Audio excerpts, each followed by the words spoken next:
ये तस्वीरें उस काली कमाई की गवाही देती हैं जो एक सरकारी कर्मचारी ने गरीबों को लूट कर बनाई थी।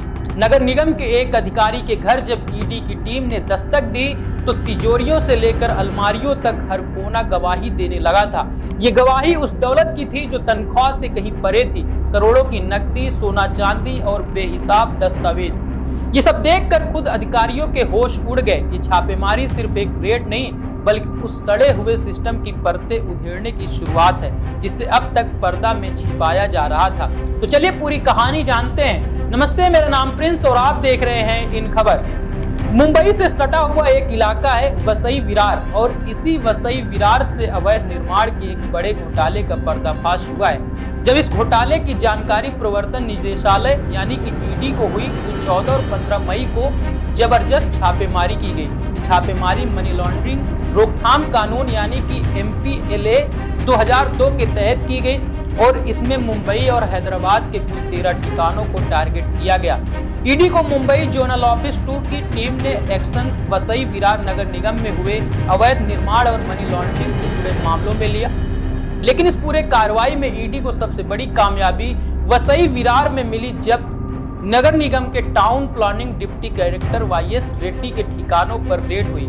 रेड्डी के घर से 8.6 करोड़ रुपए नगद और करीब 23.25 करोड़ रुपए की डायमंड ज्वेलरी और साथ ही कीमती धातुएं बरामद की गई। इसके अलावा ऐसे दस्तावेज भी जब्त किए गए जो इस पूरे घोटाले के बड़े नेटवर्क की परतें खोल सकते हैं। वहीं बताया जा रहा है कि कुल जब्ती की कीमत लगभग 33 करोड़ रुपए है।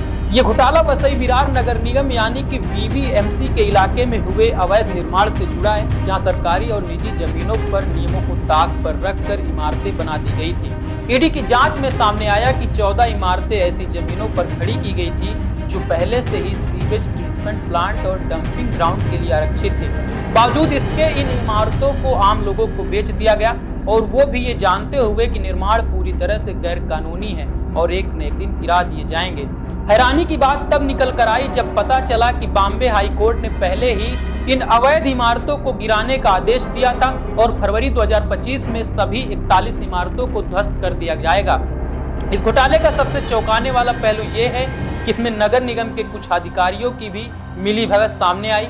बिल्डरों ने न सिर्फ जमीन कब्जाई बल्कि अधिकारियों की मदद से नक्शे भी पास करवाए और फिर पूरी की पूरी इमारतें खड़ी कर दी। ईडी ने इस कार्रवाई की शुरुआत मीरा भयंदर पुलिस कमिश्नरेट में दर्ज एक FIR के आधार पर की थी। जांच में प्रमुख आरोपी के तौर पर सीताराम गुप्ता, अरुण गुप्ता और कुछ अन्य बिल्डर्स के नाम सामने आए थे। इन पर आरोप है कि इन्होंने योजनाबद्ध तरीके से अधिकारियों से साठगांठ कर गैर कानूनी निर्माण करवाया और उससे करोड़ों की कमाई की।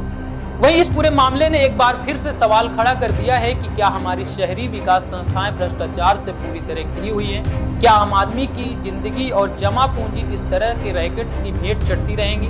और क्या इन बड़े बड़े खुलासों के बाद दोषियों को सजा भी मिलेगी या सिर्फ कार्रवाई और छापेमारी तक की बात सिमट जाएगी? आप इस घोटाले के बारे में क्या सोचते हैं? क्या दोषियों को सख्त सजा मिलनी चाहिए? नीचे कमेंट में अपनी राय जरूर दें। धन्यवाद।